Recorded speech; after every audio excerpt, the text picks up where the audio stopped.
It is time to get out of pocket.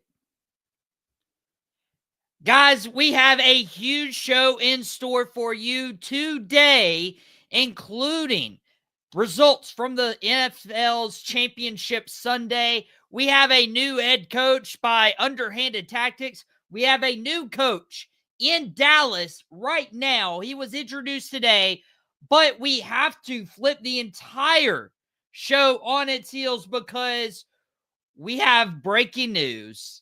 And I feel like we have shared this breaking news at least 3 times now. We have Jimmy Butler suspended yet again, and now the suspension is indefinite. Jimmy Butler suspended by the Miami Heat. I feel like I've reported this 3 times already. 3 times. 3 times. I've said this already. It's like 3 from deep is now 3 times a week. And now for the 3rd time, I have to announce Jimmy Butler's been suspended. It was 7 games. It was 2 games. And now it's indefinite because he has made it very clear he doesn't want to be on the Miami Heat anymore. And breakups are messy. I never imagined Jimmy Butler would make this huge ordeal. And speaking of 3 from deep, our NBA podcast host, Jason Colenso, you've seen him on Out of Pocket several times. Big things. Jimmy don't come off no bench. Okay? And he says all things come in threes. 3 from deep. Jimmy Butler is ruining his legacy. And this is awful. Like, this is the worst way you can end this. You are wanting an NBA team to trade for you, and all they're seeing is things went off the rails in Minnesota. Things went off the rails in Philadelphia. Things are going off the rails in Miami when you look like the happiest camper in the world. This Heat team helped you get to 2 NBA finals. Okay? Now, Jimmy, you were a huge part of those NBA finals. Without you, maybe they don't get to the NBA finals.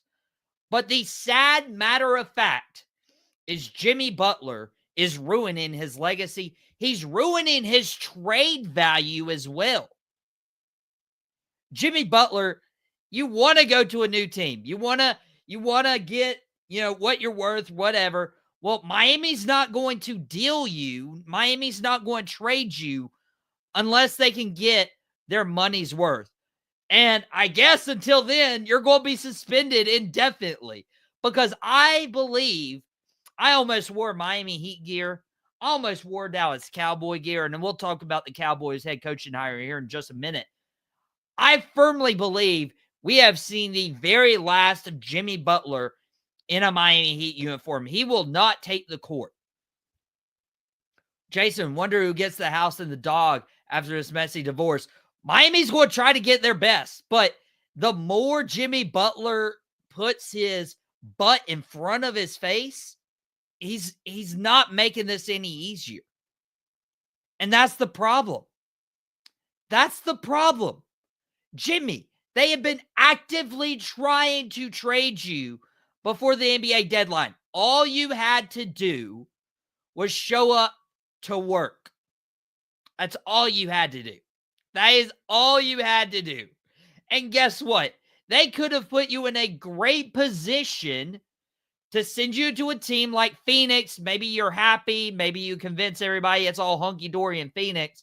And that $52 million player option, they look and they're like, hey, well, we sent off Bradley Beal. We now have the financial means to let Jimmy Butler be on this player option. Jimmy, you opt into that $52 million player option, and you're fine in the offseason. And you're good. You're making your money. But instead, you decide to show your butt and just, why, Jimmy? Why? Why? This doesn't make any sense. Miami's actively trying to send you away and give you what you want. And you're not making it any easier. And you know why Haywood Highsmith is replacing you in the starting lineup? Because you don't care.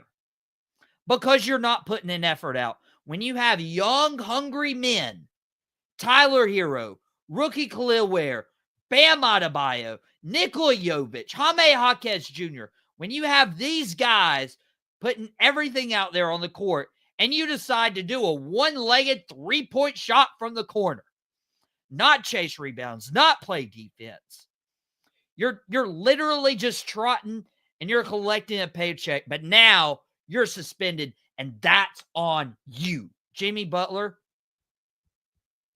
what a disgrace. This might be worse, and I cannot believe I'm saying this. This Jimmy Butler exit from Miami might be worse than LeBron James leaving and going back to Cleveland. It might be that bad. And that's what I thought. That's the severity I felt when the Dallas Cowboys and Mike McCarthy parted ways, and they hired their 10th coach in franchise history, Brian Schottenheimer. That news broke late Friday night, and my initial reaction was why? My initial reaction is how come? My initial reaction is his ceiling is Mike McCarthy. And let me explain to you my thought process on this. Now, before I do, Fans First Sports Network does a partnership with Boom Broadcasting where we bring you Dallas Cowboy-oriented podcasts. So you get the audio feed on Fans First, you get the video feed on Boom Broadcasting. The video feed of Dad and the boys going over this press conference from earlier today will be on Boom Broadcasting tomorrow at noon. But immediately following Out of Pocket at 6:30 p.m. Eastern Time is when the audio version of me and my dad's podcast, Dad and the Boys, releases, and we cover all of this in the Brian Schottenheimer hire. And so you'll want to get more of that because here in a few minutes, I'm going to be bringing in my good friend Aaron Schneider from the Gridiron Address. I'm going to be bringing in Chris Deluca, the host of Dugout Debrief, who had a big week himself with the MLB Hall of Fame inductees and the Dodgers having two big signs on his episode last week. But I did want to take some time on Out Pocket because this is where I usually get the questions about the Dallas Cowboys and my thoughts. Originally, what I felt about the Dallas Cowboys is, and speaking of, by the way, Aaron Schneider, I'll tell you why. Jerry doesn't want anyone who will challenge him. He just wants lapdogs. So I am going to address this comment here. And Jason is right. Prez is hot tonight. Thank you. I mean, I trimmed up a little bit, I put my hat hoodie. Oh, you're talking about upset. Yeah, I'm upset. He did make me mad. But Brian Schottenheimer, hired as the head coach of the Dallas Cowboys. I sat through the entire press conference. But my initial reaction Friday was this ceiling is Mike McCarthy. Because Brian Schottenheimer was on this team. He didn't call plays. That was Mike McCarthy. You look at Brian Schottenheimer, and he was a coveted head coaching candidate when he was with the Jets. That was Mark Sanchez, the Sanchez era, where they went to back-to-back AFC championship games. And a lot of people thought he could have been in the running for one of these jobs. He never got it. And then he just, gets in, what I'm going to call assistant purgatory. I mean, 25 years as an assistant in the league, never getting a head coaching opportunity. He's 51 years old. I mean, he's been around, man. He's been around since 2001, like the Redskins, the Chargers, the Jets, the Rams, went back to college for a bit with Georgia. You got the Colts as their quarterbacks coach in 2016 and 17. You got the Seattle offensive coordinator spot in 2018 and 2020. You got the Jaguars passing game coordinator in 2021. That was one of Trevor Lawrence's best years in the NFL. And then he comes to Dallas as a coaching analyst in 22. Spends the last couple of years as offensive coordinator without play calling abilities.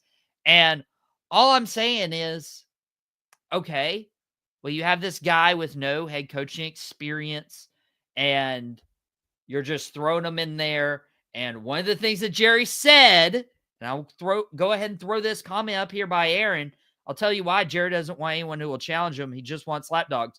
You have Jerry Jones make a comment at the press conference earlier this afternoon that one of the things that stood out to him was when Brian Schottenheimer disagreed with Mike McCarthy or disagreed with so-and-so, he kept his mouth shut.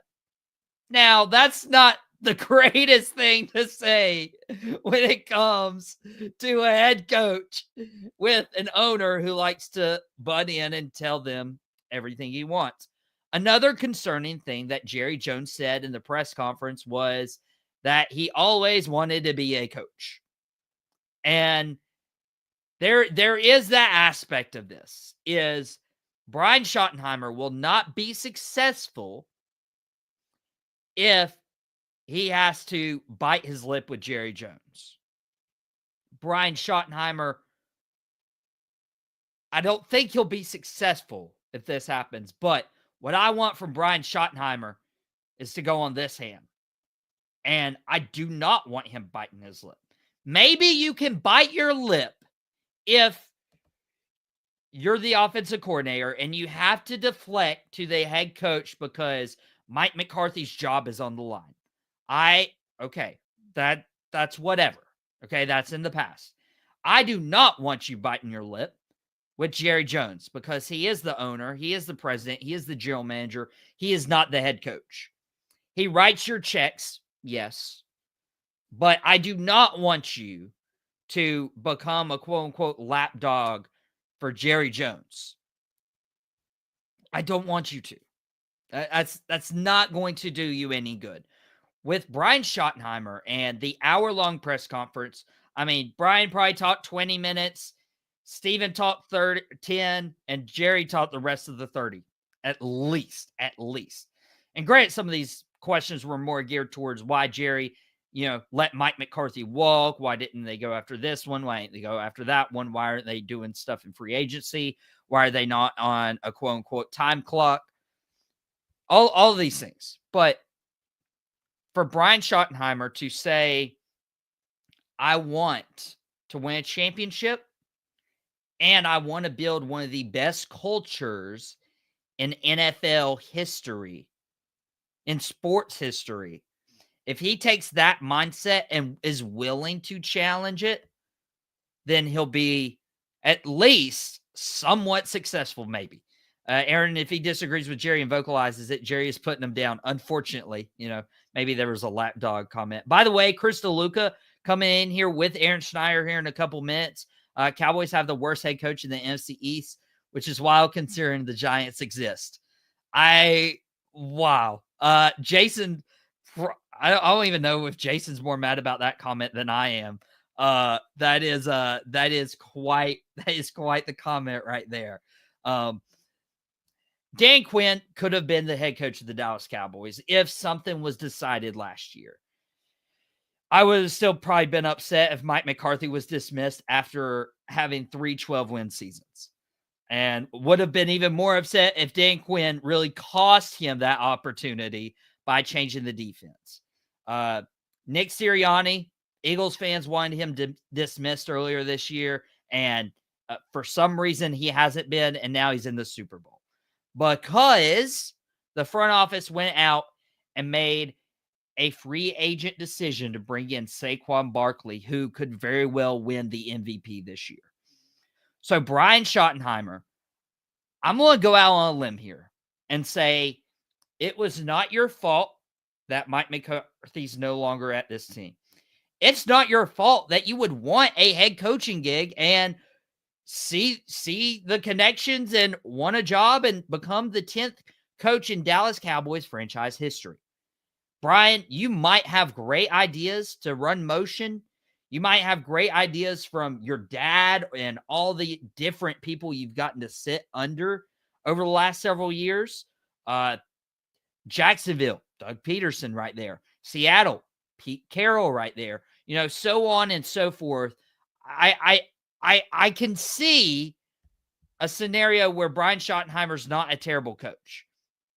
I can see that scenario. I can see a scenario where Ben Johnson lasts 2 years in Chicago. I can see where Pete Carroll lasts 1 year in Vegas.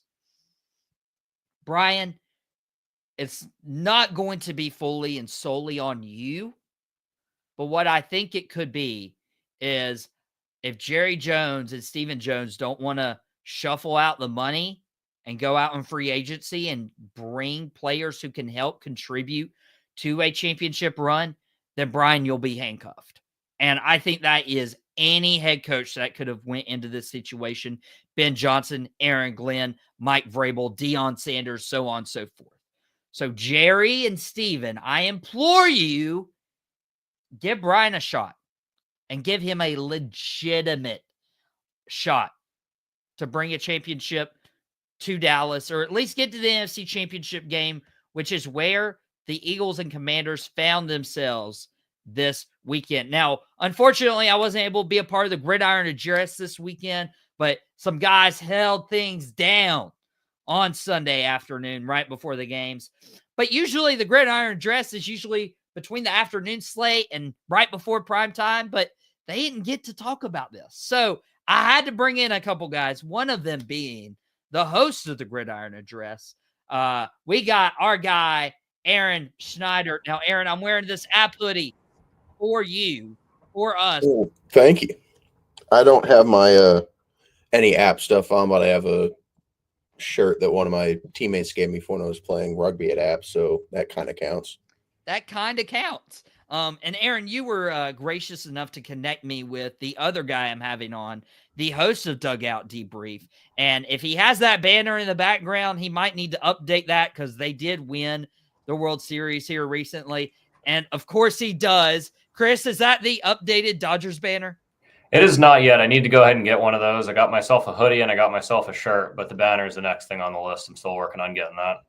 Still working on that. And Jason saying Schottenheimer and Eberflus, Ren and Stimpy of the NFC East. For the record, Eberflus is a good coordinator, and sometimes good coordinators make terrible coaches and vice versa.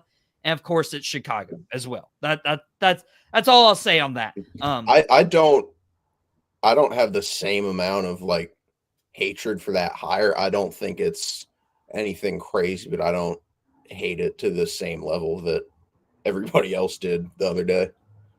Yeah, I mean, dude, it's taken me a whole weekend to sit on this. If I did an out of pocket late Friday night or Saturday, it would have been bad. It's unfortunate that you had to miss our little point and laugh segment yesterday. It's a shame. It would have been fun to have you on for that. I tried my best dropping in the comments, a little bit, but I had to cool off at some points of the Gridiron Address. But there was no production shenanigans with that. But the unfortunate part about all of this, and I think Jason can agree, like watching your two rivals compete in a championship game with the chance to go to the Super Bowl, because you're going to lose either way. And Chris, this stung a little bit more for Philadelphia and Washington. But my big takeaway, Chris, I don't know if I'm out of pocket for this, but Washington, I still consider the season a success for them. And Philadelphia was probably the favorite all along. Oh, yeah, I definitely agree with that. I mean, this is probably the most successful Washington season in 30 years, if we're being honest. I mean, I think this is the most successful season since their Super Bowl win in 90, 92, 94, or something like that. Jaden Daniels looked fantastic.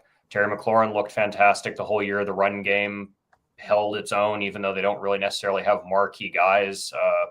But it was a great season for them. It was a really fun thing to watch, to see that Cinderella run. But I do agree that Philadelphia was the better team overall. I mean, if Washington could have limited those turnovers, that game would have been a lot closer than it ended up being. I mean, obviously they dropped 50 on them, but we all knew that the Commanders' defense in general, especially at secondary, was very suspect. And Jalen Hurts really took advantage of that. And I don't even think Jalen Hurts is necessarily he's a good quarterback. I don't view him as a top 5 by any means, especially when it comes to the pass game. So, yeah.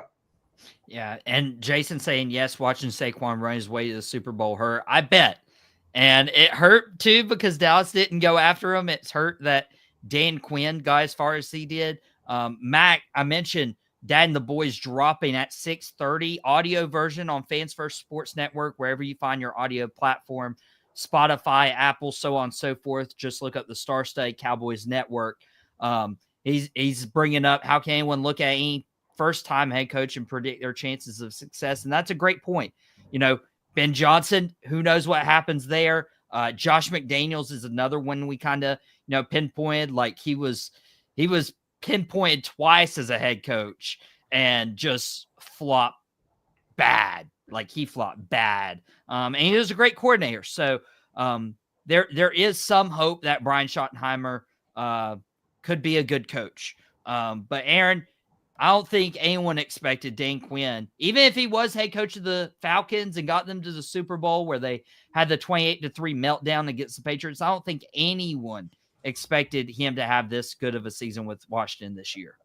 I mean, absolutely not. Look, they had the number 2 pick in the draft for a reason. They've been terrible for a very long time. Yes, they made the playoffs, but a few years ago, the NFC East was awful that year. So that hardly counts. They were in with a losing record, I think. So obviously a phenomenally successful season, exceeded almost everybody's expectations. I think even Washington fans that I know, they were not picking them to have this kind of season. So yes, you'd need to consider this season a success. They are way ahead of schedule. And I do really think Dan Quinn deserves significant consideration for Coach of the Year, given how far they exceeded expectations. Yeah, Mac always trusts the bloodline. I will be on the nightcap tonight as well with Mouthing Off with Mike immediately after Raw. We don't know if that'll be a 2-hour Raw, 3-hour Raw, but we'll be live again on Boom Broadcasting.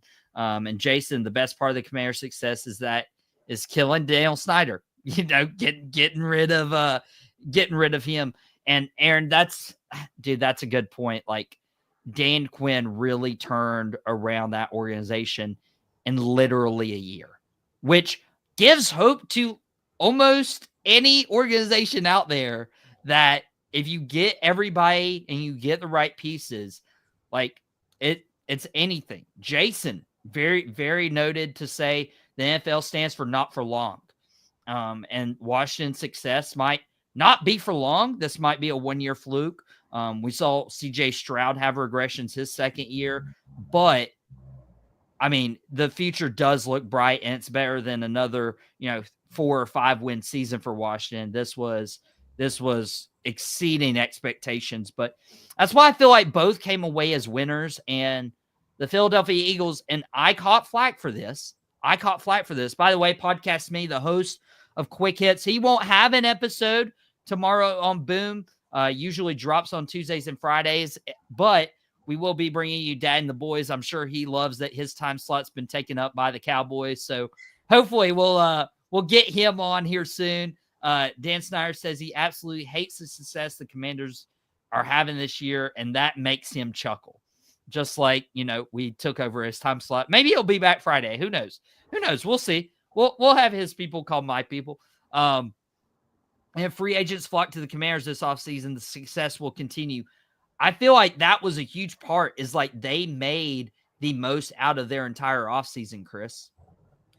Yeah, I mean, they definitely did. And I was actually one of the first people to think that maybe this wasn't a very good idea, what they were doing. I really wasn't big on the Frankie Louvu signing. I really wasn't very big on going for Austin Eckler. There, Zach Ertz as well. There was a lot of them that were suspect. I was even kind of suspect of Dan Quinn. So I stand very corrected on that. I admit that. I mean, I was always a big Jaden Daniels fan. I believed he was the best quarterback that was in the draft. And I'm happy that at least aged well. But the big thing that I want to highlight about this Commanders team, this is the best run that I have seen to a conference championship since 2019 Titans. And I don't know if you guys agree with that, but I think it's the best run to conference championship. I almost would say it's better. I mean, Tennessee marched through New England, marched through Baltimore, and then Washington beat the number 1 seed. They went into a hornet's nest and won. And for a little bit, at least, they went into another hornet's nest and put up a fight. So, Aaron, is he out of pocket for that? Not at all. What he is out of pocket for is not being big on that Frankie Louvu signing. That was obviously going to pan out well. He was really good in Carolina, and I have been incredibly upset that they let him go, because he is exactly the kind of player that Carolina needs right now. I mean, how do you let him out of the building? Is one question. Him and Jeremy Chin, by the way. I understand letting Jeremy Chin go a little bit more. It just wasn't working out. We saw Frankie Louvu playing really, really good. Carolina's best pass rusher there for a couple seasons. I didn't understand letting him go. The GM said they need to get dogs in there, and then they let Frankie Louvu walk. Just ridiculous. I don't understand it. Podcast me is out of pocket right now in the comment section. Never, ever, ever call me that. That vulgarity is not allowed on Out of Pocket or Boom Broadcasting. Don't get us canceled.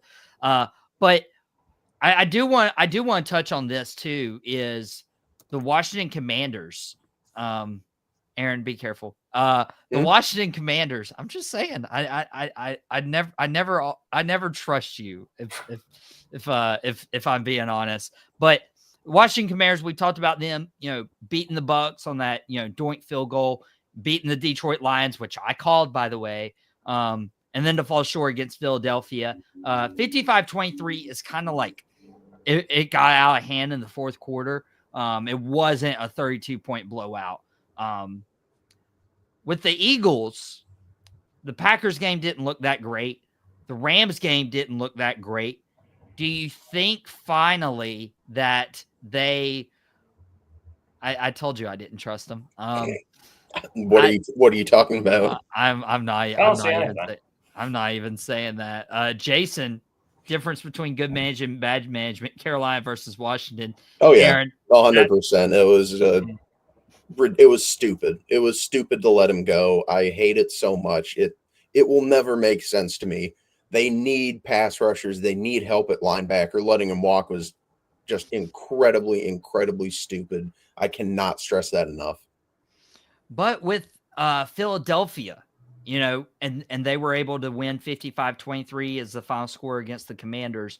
Did Sunday's game convince you that they're clicking on all cylinders and actually have a chance? And we'll be previewing the Super Bowl for 2 weeks, guys.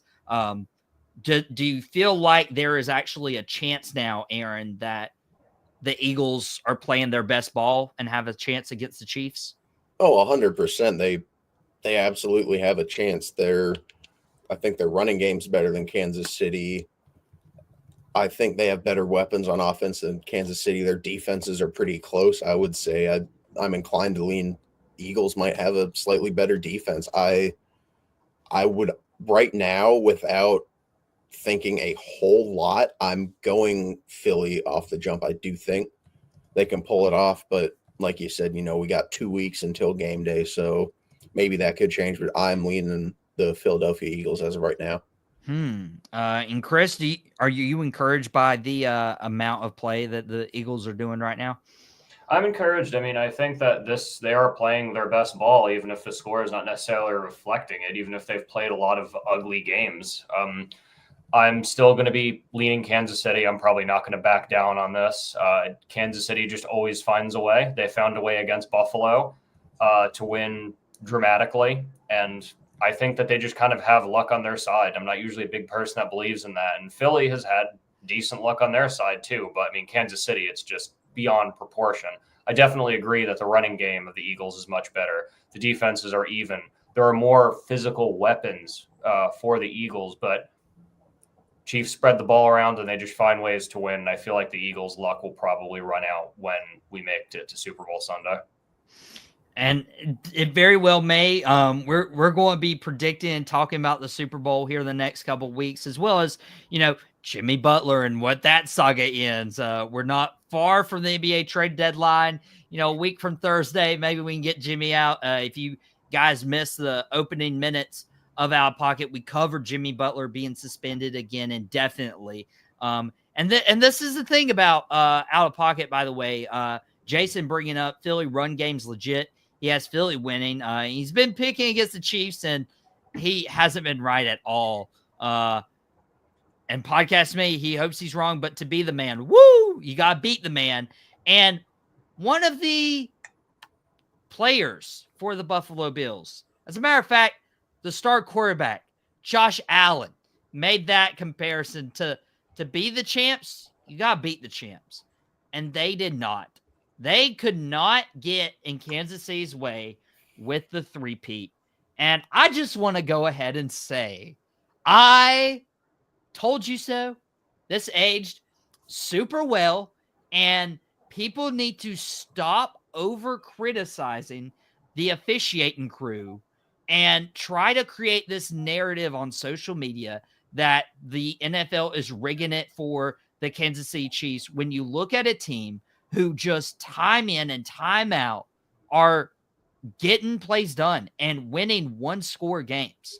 Like, this is why Kansas City is in the boat, and they have remained hungry, and that led to them beating the Buffalo Bills 32-29. And let's not mention Buffalo has lost, 8 straight road playoff games? They were not going to win in Kansas City, who is undefeated at home this year. Kansas City is not going to drop 2 games to the same team in a year. Kansas City was the clear-cut winner, and Buffalo just couldn't get it done. And at some point, we may need to hold Josh Allen accountable a little bit for that. And that's just my opinion. But Aaron, what were your big takeaways from seeing the Chiefs beat the Bills? And do you put this more on the Bills? Yeah, I absolutely put this more on the Bills. All those short yardage situations where they just went QB sneak to the left, they got it one time, and Josh Allen almost fumbled it the one time that they actually got it. He dove over the offensive line, lost the ball a little bit, but the guy's just really good at recovering fumbles.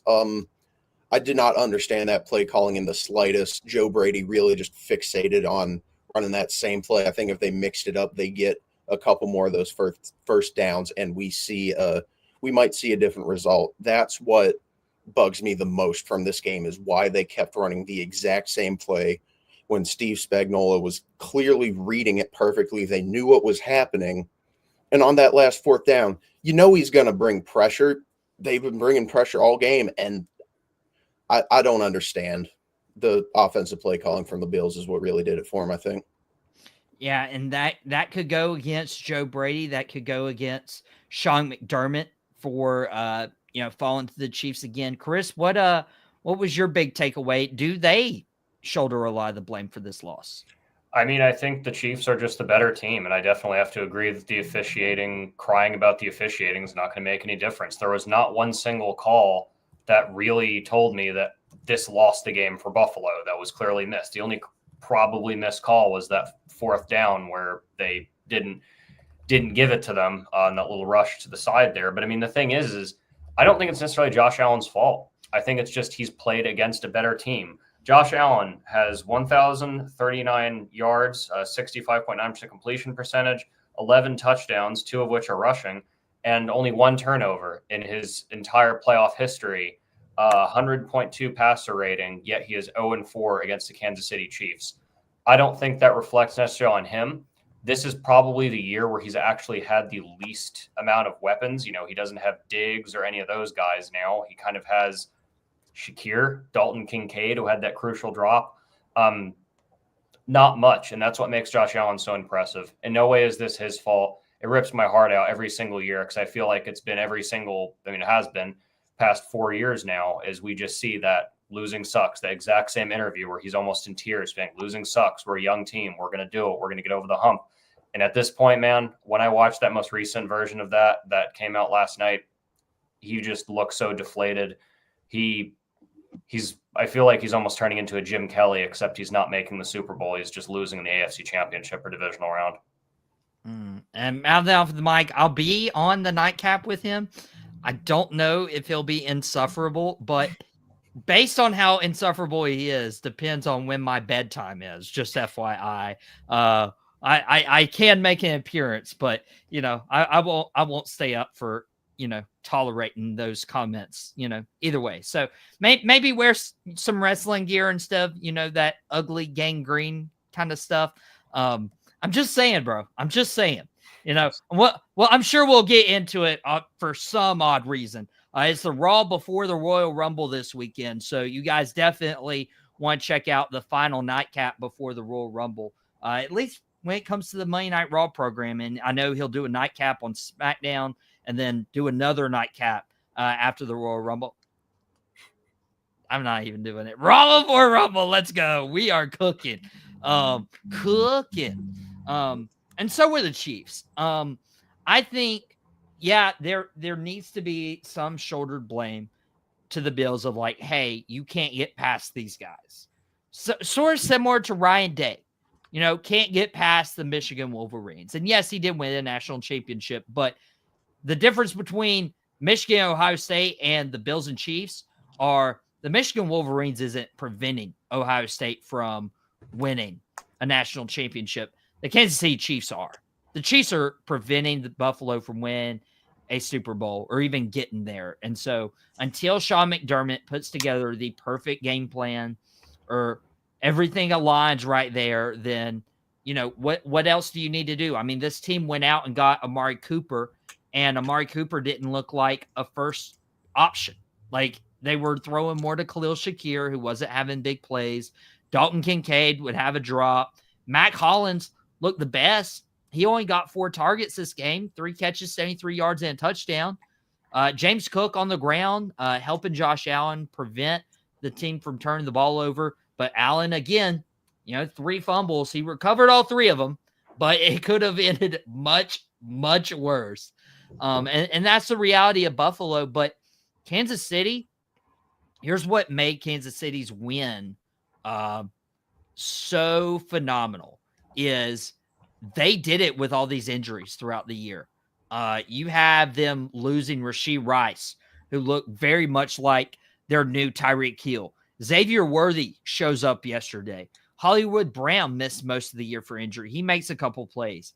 Kareem Hunt, who knew we'd ever see him in a Chiefs uniform again? And he's carrying the bulk of the load for Kansas City, not Isaiah Pacheco. And he's helping this team succeed. I mean, they're in the defense also, like stepping up in big key moments. I think McDuffie making, several different plays. Connor, Tranquill, Nick Bolton, Justin Reed, some of the guys who are like showing up for Kansas City. And Wayne, co-host of Sideline Savants, crazy disappointing year for Kincaid, and it didn't help that his season basically ended on that drop. Does not help. But give Kansas City credit, Chris. What stood out for you for the Chiefs in, just being great? Everybody steps up. Every single person steps up on that team, whether if it's on defense or offense. Hollywood Brown, crucial catches. Kareem Hunt looked really good. He looked like, right out of Toledo, Kareem Hunt. First round with Kansas City, Kareem Hunt. Patrick Mahomes does not turn the ball over. He is just very, very – he's almost invincible. I mean, he has like 120-something passer rating in his playoff career. And, again, I'm not even one of those people that's going to say this was voodoo magic. You don't need to have big names to be fantastic. There are a lot of teams, and again, I'm not calling you out personally, but there are a lot of teams like the Dallas Cowboys that have a lot of big names. And given there's a lot of injuries this year, have a lot of big names that really can't get over the hump even when they have 10, 11, 12, 13-win seasons. They still can't. Pittsburgh Steelers have names on defense, and our defense completely fell apart at the end of the year. Nick Fitzpatrick, TJ Watt, so much of it.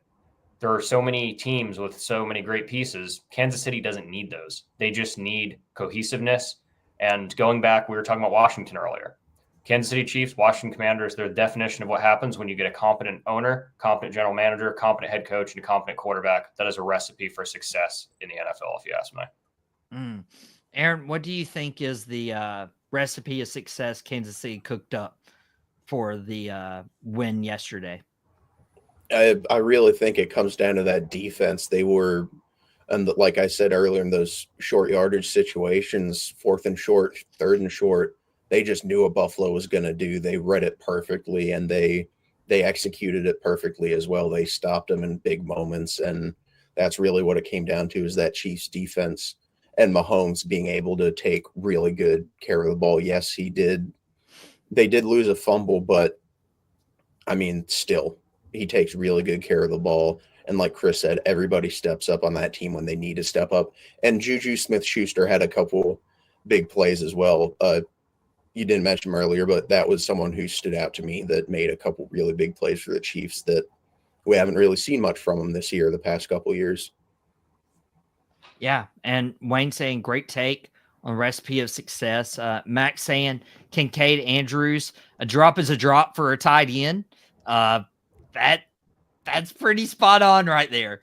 And this is just the reality, and everybody just I really and this is what I want to say before we move on to something that shocked me this past week, and it was like it made me feel like a little sad that we didn't get to do Out of Pocket on Friday due to a couple things coming up personally, but like, and Aaron knows exactly where I'm going with this one. But here's the big thing I want to like leave people with is everybody is rooting against the Kansas City Chiefs because they want something different. And I understand that, you know, it feels weird when all these dynasties happen and you're just like, man, I really wish my team could be there. But if you look at the history that could now take place, that Patrick Mahomes before the age of 30 could win a three-peat, the first time ever in NFL history, could have 4 Super Bowls in his first 8 seasons. I mean, this is something that not a lot of teams get to experience. No one's gotten to experience. And in addition to that, Patrick Mahomes lost his number one weapon just a couple years ago. Tyreek Hill went to Miami. Not a lot of quarterbacks can lose their number one option and still put out this success. And Travis Kelce, another number one option. He's kind of just there. Like, he's almost as a decoy right now and letting the other receivers get open. Like, we haven't seen Travis Kelce put up wide receiver 1 numbers this year like a lot of fantasy football owners probably wanted, including me. That's why I lost my leagues. But the fact that the Chiefs could do history, like, and everybody, you know, I hate bringing up the Michael Jordan, LeBron James debate, so on and so forth, but it feels genuinely that we are seeing our generation's Michael Jordan show up to where he just has success and keeps having success. And it's not that he's cheating the game. You know, there's some stuff about Tom Brady or Bill Belichick, you know, so on and so forth.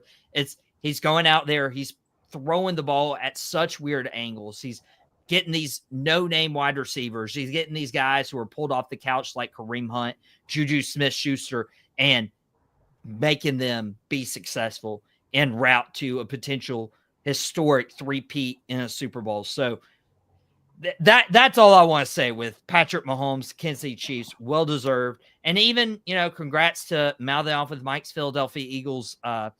They've been able to turn around a ship that, you know, looked bleak. A lot of people wanted Nick Sirianni fired, and now all of a sudden they're in the Super Bowl. So that is an unbiased congratulations to Philadelphia. And of course, you had to bring in another Philadelphia fan right there, Bro Cox. Of course, you pop up all of a sudden right there.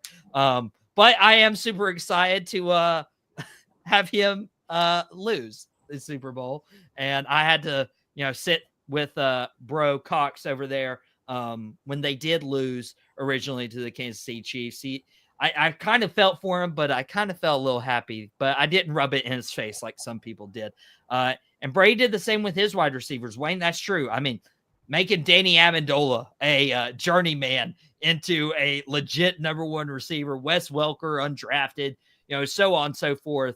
Julian Edelman, if you will, and playing tougher league. I don't know.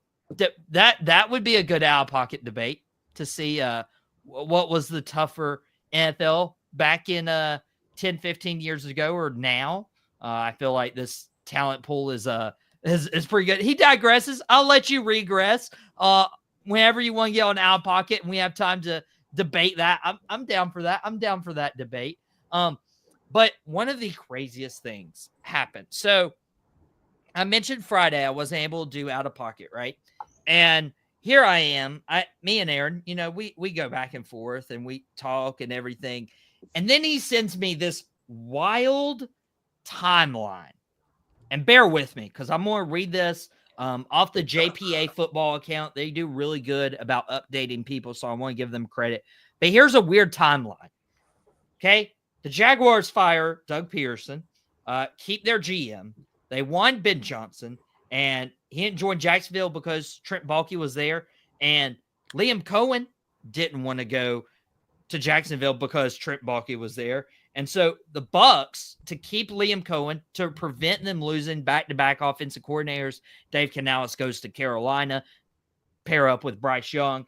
They decide that they want to try to make him the highest paid offensive coordinator in the NFL, but with the caveat, he can't take another interview with the Jaguars for the head coaching spot.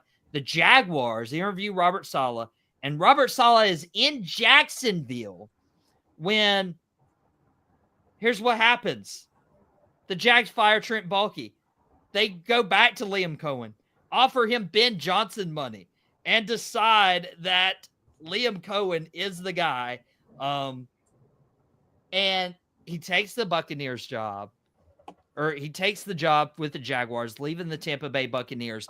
And Liam Coen has a magical, twisty roller coaster ride to be the head coach of the Jacksonville Jaguars in Trevor Lawrence. I can't help but say, I'm going to be on the nightcap tonight with Mouth Alpha Mike. This is a classic heel turn for Liam Coen on the Tampa Bay Buccaneers. Chris, everybody tells you don't want to leave your former employer in a bad spot. You don't want to burn bridges. Tampa reportedly not happy about this. Adam Schefter made that very clear when he was reporting on this story over the weekend. Chris, did Liam go about this the right way? I mean, business is a business, and I think that in a cutthroat league like the NFL or any sport, honestly, and pretty much all of the major North American four like that, you could be a great coach and you could be fired in 2 years. There's been coaches of the years that are fired the year after. Teams, look how fast Doug Peterson got out of Philadelphia based on that turnaround. And you got to do what's best for yourself.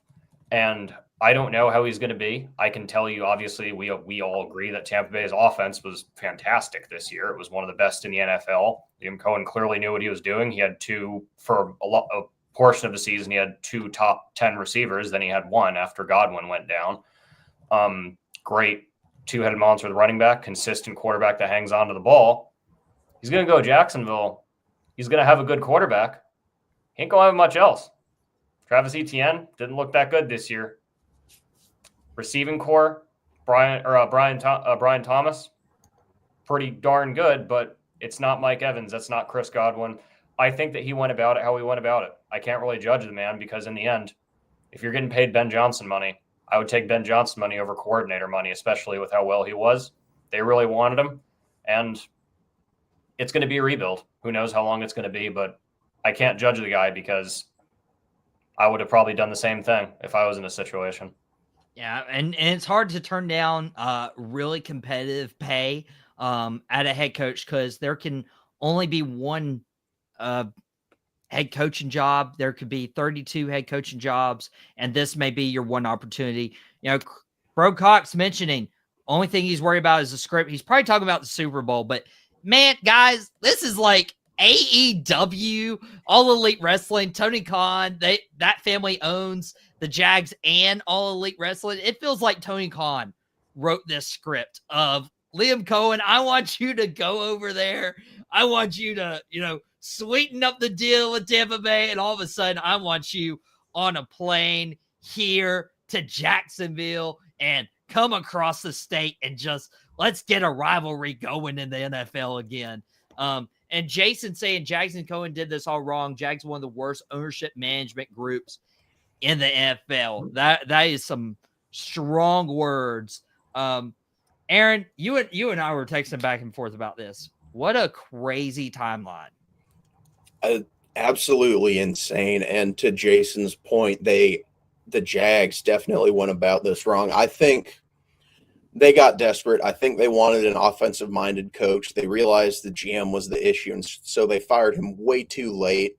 And then they throw maybe too much money at Liam Coen to get him in. I also feel like Liam Coen probably wanted the job, and him pulling his name out was like hey, I'm done with this. Maybe fire Balky and we can talk again. But the Jags mismanaged this terribly, and I don't blame Coen for taking a head coaching job. They don't always come around, but Tampa is definitely rightfully angry. I would be furious if I was a part of that Bucs organization, because that's to offer a guy, hey, you're going to be the highest paid coordinator. You're coming back with all these weapons, established quarterback, 2 great receivers, great running backs, and he just abandons it for a head coaching job. I don't blame him at all. Like Chris said, I'd probably do the same thing for Ben Johnson money, because the guy got paid. So just absolutely insane stuff. But I like the hire for the Jags that went about it terribly. My opinion is you got to get the GM in first, make sure that he's going to be on the same page with a head coach, or there might be some issues, conflicting opinions and whatnot. But I feel bad for Tampa, losing an offensive coordinator 2 years in a row now, and you think you got him back, leaves you at the 11th hour. You hate to see it. I hope we get to see a Bucs-Jags game while Cohen's a head coach there. That is going to be some phenomenal television. Dude, that would be pretty phenomenal television. You could write a whole All Elite Wrestling script on that one there alone. And you mentioned a couple of things too of, how you felt, and what the Carolina Panthers did too. Like, they took Dave Canales, the Bucs offensive coordinator. So Liam Coen was offensive coordinator now, but it kind of reminds me of way back when with App State.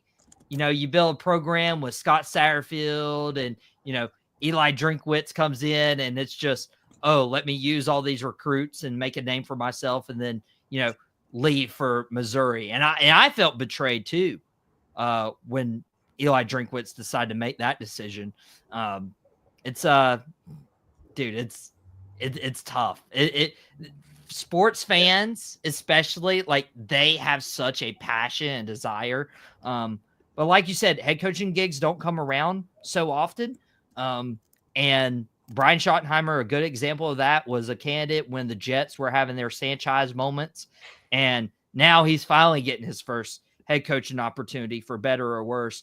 And Chris, you mentioned, they don't have a lot outside of Trevor Lawrence. I mean, they have Trayvon Walker on defensive side. The jury's still out on him and how well he's playing. The Jags actually have the 5th pick in the NFL draft. They might, be lucky because they already have their quarterback. You could see guys like Shadur Sanders, Cam Ward, those 2 guys off the board, and maybe we'll have Travis Hunter off the board, maybe Abdul Carter off the board. And so, other than the top 4 prospects, they might have a decent shot at getting somebody in the building who could help change that culture. Yeah, I mean, it's definitely possible. I mean, they're not. I wouldn't say they necessarily need everything. I mean, they have a quarterback, so they don't have to worry about that. They have a pretty darn good number 1 receiver who is consistently very good, especially toward the end of the year. Again, Travis Etienne did not look great, but he's Travis Etienne. He's, when healthy, and if he has a competent offensive line, I'm not going to say he's like Saquon Barkley, but he can have a lot of a play style like Saquon Barkley. When it comes to pass game, sitting behind the line, waiting for the line or defensive line to charge in, they need offensive line, they need defensive line, they need secondary. They need pretty much everything but quarterback, running back, and receiver. So I'm not even going to go and say who they could go. I mean, it would probably break Aaron's heart if they drafted Abdul Carter, but it wouldn't be a bad pick necessarily, because they basically just need to go best available, if not the aforementioned positions that they don't need. Aaron, would that break your heart? I know you've been doing some draft stuff on the Gridiron Address, and I think you're going to be doing some more draft stuff here in the coming weeks too, right? Oh, yeah, we're going to be doing a full first-round mock draft this week, with only the Pro Bowl games going on. It's time to start introducing more long-form draft content to the show. We're only going to have one more game to talk about. That's going to be the Super Bowl.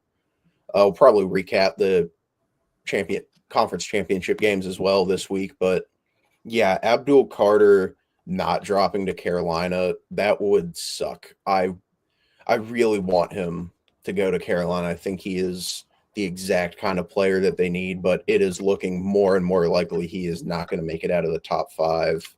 He's just not going to fall to 8, but there is a lot of really good defensive line talent that's going to be sitting there. Maybe Mason Graham drops, if not Graham or Carter, there's James Pierce Jr. out of Tennessee. I think he's really good. I wouldn't mind that pick at 8. There's also Malachi Stark, safety out of Georgia. Carolina really use help anywhere on defense. Yeah, dude, there's a lot of content. I'm glad you're doing the draft and a lot of coverage there. But guys, I have to do this right here. It's very fitting with the conversation we just had. If you're looking at us right here, it is all of a sudden Duval. It's Duval. Duval. Stop. I don't like it. Stop playing that. I don't like that. Sounds like Jacob Marley calling Ebenezer Scrooge, in the Christmas Carol. And with that, guys, Duval. I just saw that and I was like, there's no way. Hey, there you have it. I don't know any other better way to end today's show. Guys, if you have not been seeing the content on Boom Broadcasting, and I'm not talking about my own, I'm talking 3 from Deep, 3 times a week, dropped their episode today. That's their usual time slot, but they've expanded. Wednesdays at noon. You got Saturdays at noon. We're changing up some programming a little bit now that we're, moving out of the NFL season. We only have one more game left, and we're moving into the NBA season. We're moving into the draft season. So if you guys have not checked out Jason's show, he remembered the late, great Kobe Bryant on the 5-year anniversary of his passing. So you guys want to go check that out.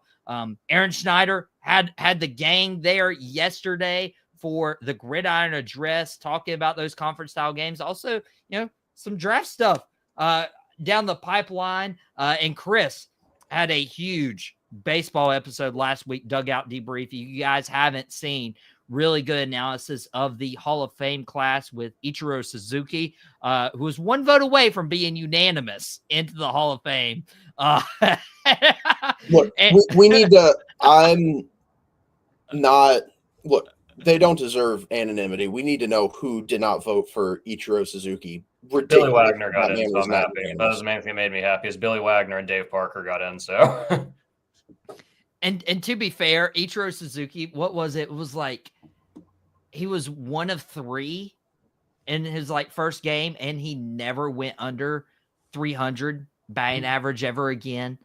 Dude, what in the world? And as long as he played too, I mean, that is about 22 seasons, I think. 21 or 22 seasons. About as consistent as you could get, just like Chris with his Dugout Debrief. And he's handled, by the way, this is a compliment towards Chris, and he didn't expect this, but the fact that he started his baseball podcast in the thick of the postseason and had that spike, and now he still churns out content in the offseason of baseball, is a very, very amazing feat. And always does a great job. So kudos to you, Chris. Thank you. Who knows? Maybe Pete Alonso will have found a home by the time episode drops here on Thursday at noon. Hopefully I'll be able to talk about maybe where Polar Bear ends up finding a new home. Yep. Thursday at noon is when you can catch Dugout Debrief, the baseball podcast. And Out of Pocket will be back tomorrow, 5:30 p.m. Eastern time. And we'll have Cody Johnson from Drew Code Sports Talk talking to us about the Pete Carroll hire with the Las Vegas Raiders. And guys, if you remember, I dropped the news. Brian Schottenheimer, head coach of the Dallas Cowboys, Dad and the Boys. The audio version drops now on Fans First Sports Network, wherever you get your audio platform content, and it will drop video feed today or tomorrow, Tuesday at noon. So Jason Colenso, Boom Broadcasting, let's go. Guys, I appreciate you guys. Thank you, Chris. Thank you, Aaron. Thank you, everyone, for watching us on Out of Pocket today. And we'll catch you guys back here tomorrow at 5:30 30. Well, that's it. I really hope you enjoyed it. We had a ball making it. Thank you very much.